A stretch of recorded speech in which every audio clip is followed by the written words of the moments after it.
Hey, what is up, everyone? So, patch notes just dropped for November 27th. This is the patch that will be coming out tomorrow here.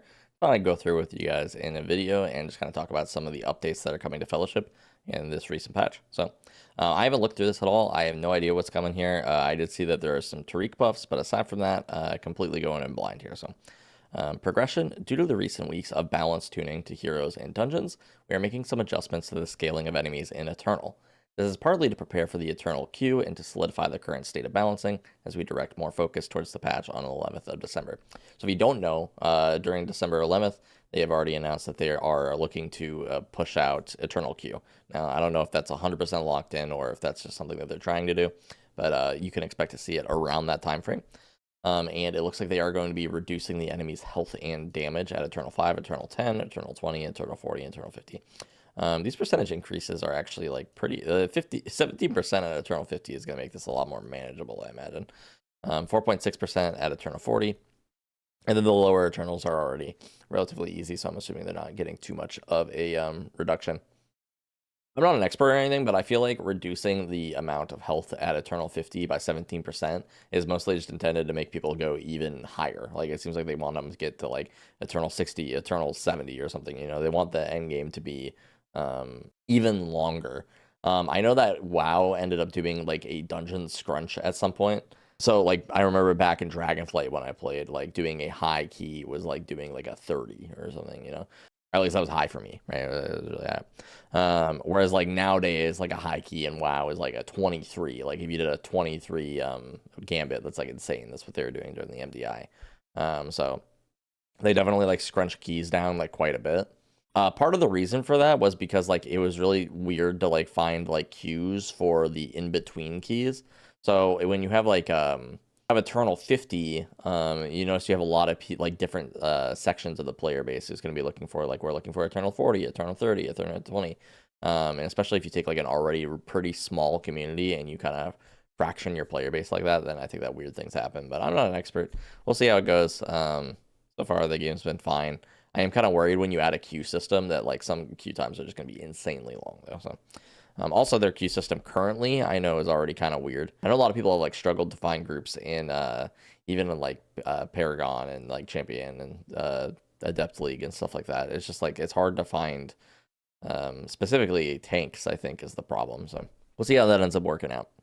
Heroes, Alarian, he is getting his damage reduced by 10.7% on his Heartseeker Barrage. I don't know how much. I don't know his damage profile, so I don't know what any of these things mean, but 10.7% sounds like a lot. Multi-shot now deals reduced damage beyond 12 targets. It was 15, so it's a little bit of target capping. Starfall Volley now deals reduced damage beyond 12 targets, was 15.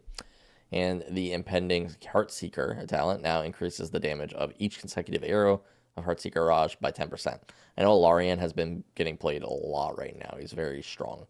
I think people are running like double Alarian or something is what I heard, so definitely very strong, so nerfs are probably pretty warranted. For Mara, the Feed the Queen talent now increases the damage of your next Queen's Fang by 9% per stack, was 10%, and stacks up to 5 times, it was 6, so there's a little bit of a nerf here. Here are the Tariq changes. The damage of Hammerstorm has now been increased by 7%.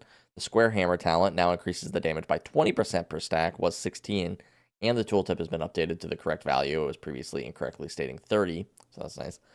The buff for triggering the Schism talent is now shown to the important hero buffs bar, and the icon of the Schism talent proc has been changed to instead show the Skull Crusher or Hammer icon, depending on which one is empowered. That's actually a nice touch.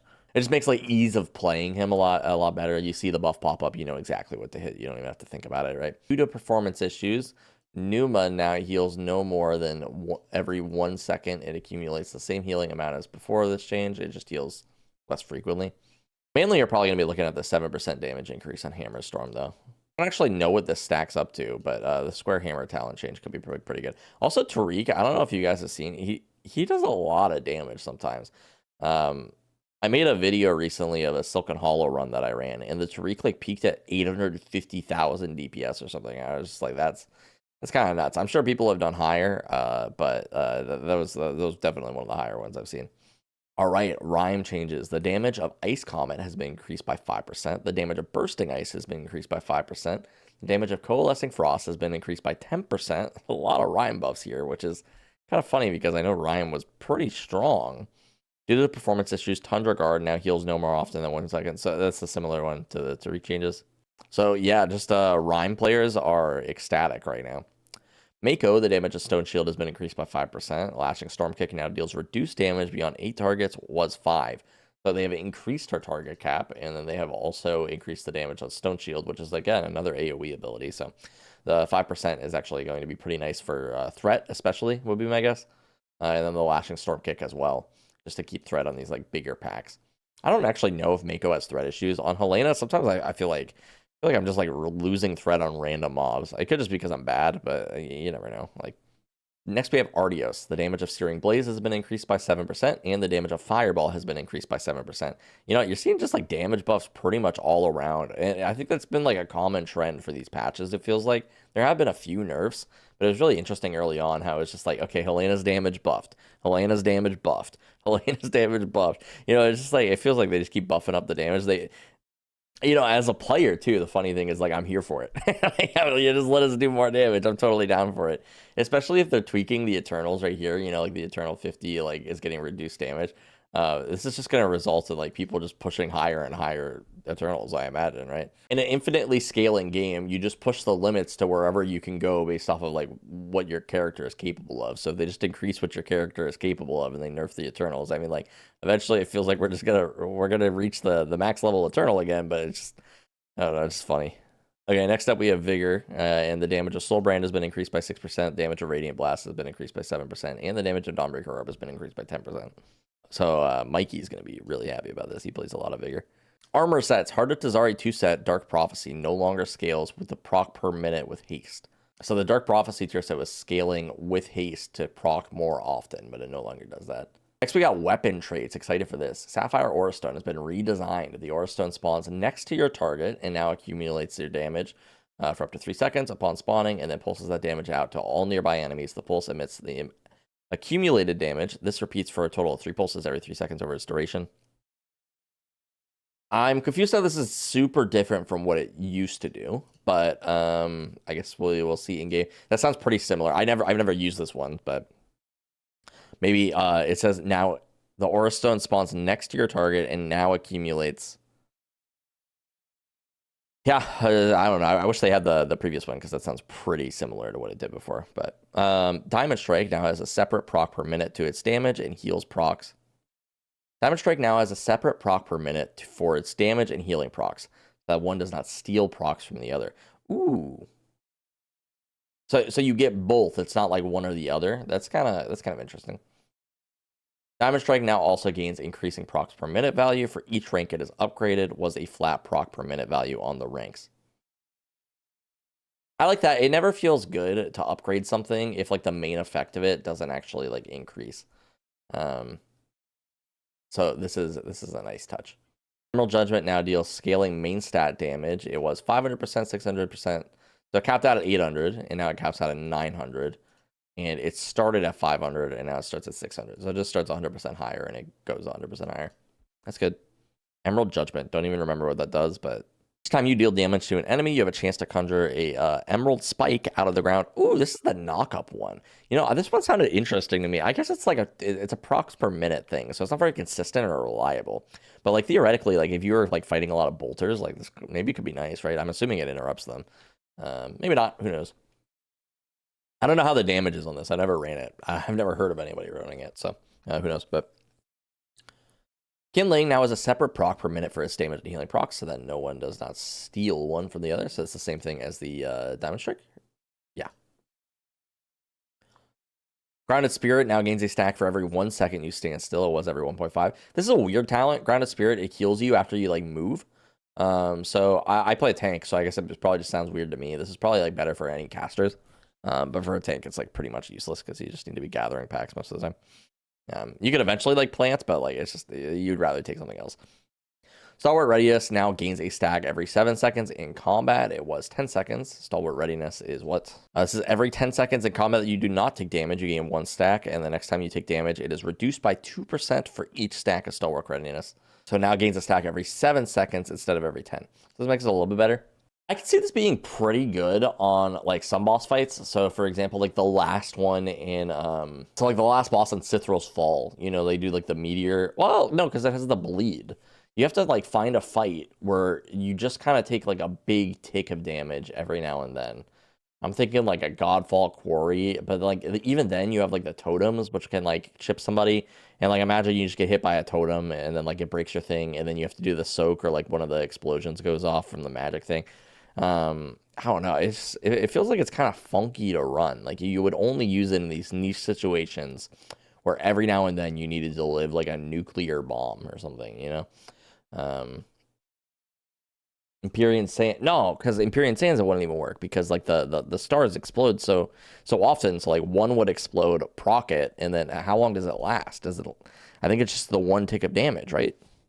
The next time you take damage, yeah. So it'd only be 1 star. So you would reduce the damage from 1 star unless you let all of the stars go off at the exact same time. They would have their damage reduced by 2% for each stack. What, that's 16% damage reduction? That's not enough. Like, yeah, it's a niche talent. And then the expertise gained from Patient Soul has been increased by 20%. Patient Soul. Standing still for 3 seconds grants you Patient Soul, increasing your max health by 5% in your expertise. Patient Soul persists for 6 seconds after you start moving. This one sounds not horrible. For a DPS, if you're like a caster, you could totally stand still for like 3 seconds, perform a soak, gain the max health, the expertise, and then it'll last for 6 seconds longer. Yeah, that one doesn't sound horrible. Yeah. All right, curses. The damage dealt by Binding Ice has been reduced by 50%. So when it hits you, you're going to take a lot less damage. Binding Ice is kind of annoying. Enemies now take double damage from Binding Ice. So this is what... If enemies are taking double damage from Binding Ice, but its damage was reduced by 50%, wouldn't that effectively be the same amount of damage? Which is my concern, because I feel like Binding Ice didn't do that much damage. You know, it felt like you have this big AoE on you. I play with 2 melee as well, oftentimes. Like, that's what my friends play. So, like, we want to hit the ads with it because at least it does a little bit of damage, but, like, it's not worth it, really, because it's just going to hit our entire group.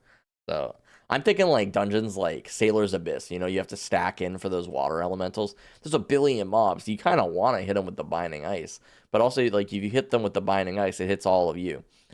So I guess it is nice that you're going to take less damage and the enemies are going to take the same amount of damage. But, like, I feel like for this affix to be, like, good, like, make it do a lot of damage. Like, what's the point in that? You have things like Stone Skin where the mob explodes and does, like, 1,000,000,000 damage to all the other mobs, right? Why can't Binding Ice just chunk the mobs for, like, 1/5 of their HP? I feel like that would feel good. It doesn't happen that often where it, like, wouldn't matter.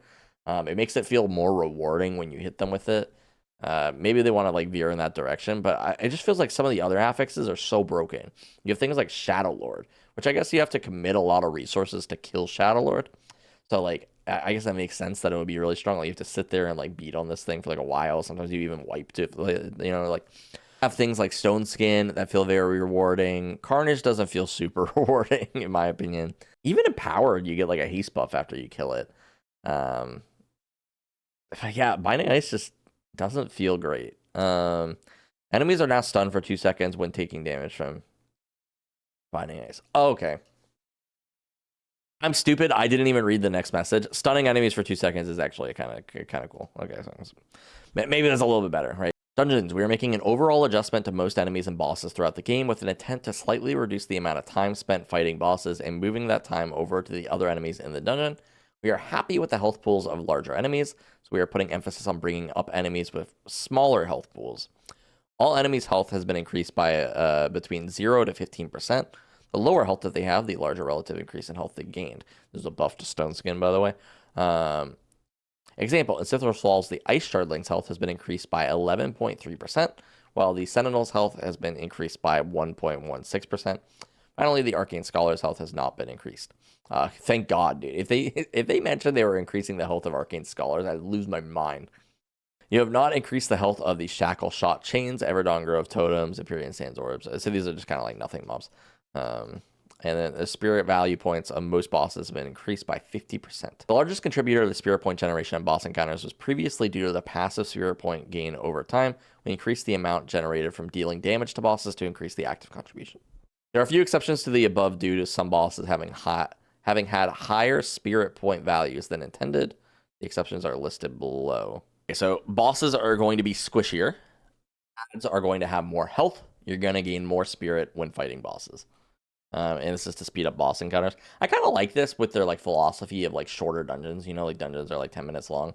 It does kind of suck when like you spend it's in like these farm routes, for example, you spend like 6 minutes getting to the boss and you spend like 3 minutes fighting the boss. You know, like it is, sometimes it's not always 3 minutes, like a minute, 2 minutes or something, but it can be quite long comparative to like the rest of the dungeon. You know, it's like it's just one part of the dungeon, but you're spending half the time in there fighting the boss. Now it's not going to be like that, you know. All right, Sithros Fall, Ancient Koros' health has been reduced by 2%.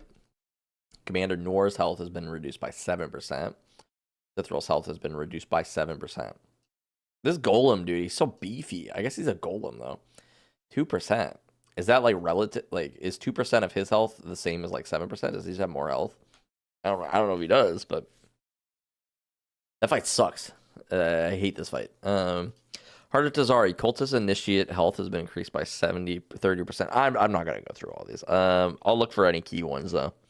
So this is 25% health on a caster in Heart of Tazari, which is kind of annoying. It's the invokers, but their wither no longer applies damage on the moment that it's applied, so you can dispel it before it does damage, which is kind of the scary part about those mobs. So lots of healing reduction, even to mobs in this ransack. So Cutthroat's health has been reduced by 7%, and the Craven Hillseas, I don't even know, I might be butchering that, 10%. These mobs are pretty small, so like 10% isn't going to be like a whole bunch, but the Frenzied Looters as well. Just a lot of these like little mobs in the first area, so you'll clear that first area a lot faster, presumably.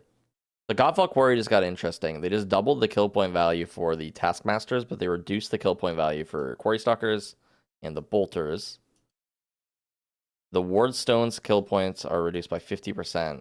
So I'm assuming, I wonder how this evens out. I do pull a lot of Taskmasters in my route, which suck. These mobs suck. It's so hard. They're really annoying. You can't kick their thing. You have to stun it, which is kind of obnoxious. I think it's mostly obnoxious because I can't place like a focus stun target. I can only place my focus kick. So you have to like target them the whole time, which is just annoying. Or you have to like click onto them before they get the cast off, which is also annoying. I don't know. I'm interested to see how this plays out. Or if it affects my route at all. Bola Throw ability damage has been reduced by 25%. That's a okay change. Corsair's health has been reduced by 15%. I wonder if this makes the right side route a little bit more viable as well. I've been skipping Corsairs pretty much entirely since Adeptly. When I first saw them, I was like, I'm not pulling these things. So that's interesting. Warlord Brog's health has been reduced by 5%, which is funny because he did get that 20% health nerf previously, because you fight him the first time. So now the encounter is going to be even easier. A very scary boss. So it is nice seeing the nerfs on that. And final boss in Empyrean Sands has a 9% health reduction. So that's also good because that boss is very scary. So seeing those nerfs, people are definitely going to be happy. And other than that, that's the notes. Yeah, a little bit of a long video. I kind of yapped a little bit on this. Hopefully you guys enjoyed it. Let me know what you guys think in the comments below. And if you guys are interested, feel free to check me out on Twitch. Been streaming a little bit of Fellowship, a little bit of WoW, stuff like that. So check me out there. Peace out.